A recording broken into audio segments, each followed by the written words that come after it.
নমস্কাৰ।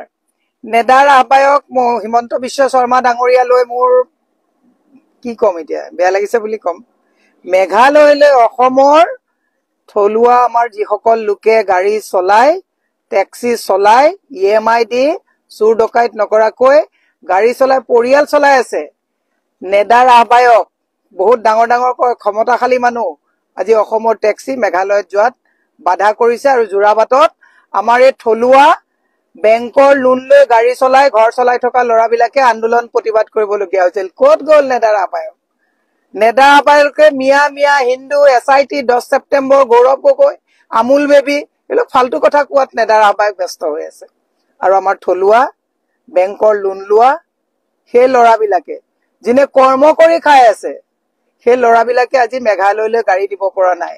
নেবাৰিং ষ্টেটৰ ওচৰত, ওচৰ চুবুৰীয়া ৰাজ্যৰ ওচৰত ভাল সম্পৰ্ক গঢ়ি তুলিব পৰা নাই। ক'ত পাৰিব?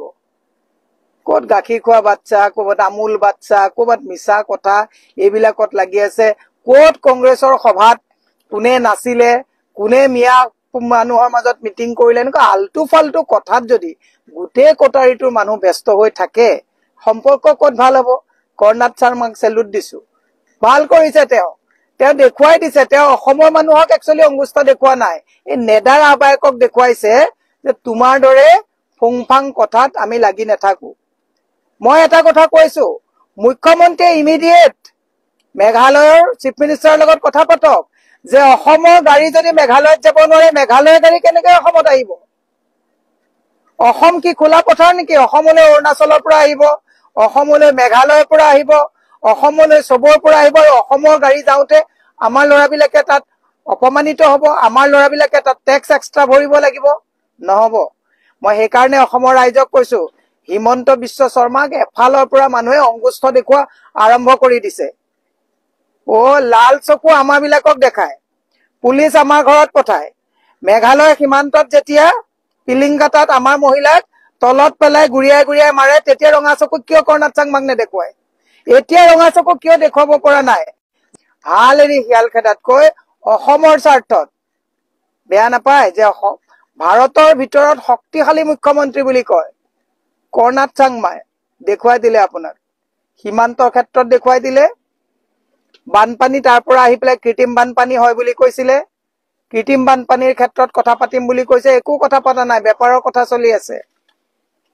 সেইকাৰণে দীঘলীয়া নকৰি মই অসমৰ পৰ্যটনৰ লগত গাড়ী গুৰা চলাই যিসকল ল'ৰাই পৰিয়াল চলাই আছে, সেই সকল ল'ৰাৰ লগত আমি চৰকাৰত নাই, আমি একো সুবিধা কৰি দিব পৰা নাই। কিন্তু আমি কথা দিছো, অসমৰ থলুৱা যিসকল নিবনুৱা যুৱক আছে, যিসকল ব্যক্তি আছে, তেওঁলোকে যদি আমি চৰকাৰত আহো, তেওঁলোকে যাতে সন্মান সহকাৰে স্বাভিমানেৰে জীয়াই থাকিব পাৰে, তাৰ কাৰণে আমি সকলোৱে কাম কৰিম। প্ৰথম অসমীয়া, এতিয়া অসমীয়াৰ কি অৱস্থা হৈছে? অসমীয়া থলুৱা ঠিকাদাৰসকলৰ অৱস্থা নাইকিয়া হৈছে, গাড়ী গুৰা চলাই খাই থকা সকলৰ অৱস্থা নাইকিয়া হৈছে। এয়া অসমীয়াগিৰি কৰিছে। অসমীয়াগিৰি কৰা নাই, দুনিয়াৰ এই পীযুষ মানৱ এইবিলাকক লগাই দিছে আমাক ট্ৰল কৰিবৰ কাৰণে। আমাক ট্ৰল কৰাৰ কাৰণে মেঘালয়ত গাড়ী যোৱা বন্ধ কৰিছে নেকি? হাল এৰি শিয়াল খেদিছে।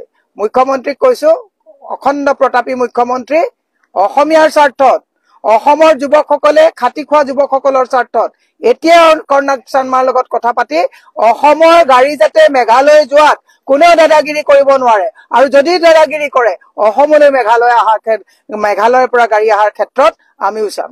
এই কথাবিলাক চব চোৱাটো দৰকাৰ।